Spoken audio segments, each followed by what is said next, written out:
It's engine carbon cleaning process known as the engine decarbonization system.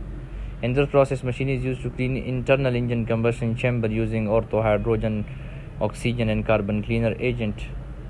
And it's very important process. It involves removing carbon deposit and other harmful residue that accumulate over time. And these deposits can come from various sources, including fuel, combustion, oil residue, exhaust gases. If left unchecked, carbon buildup can lead to issues like reduced fuel efficiency, decrease power output, increase emissions, engine knocking or pinging.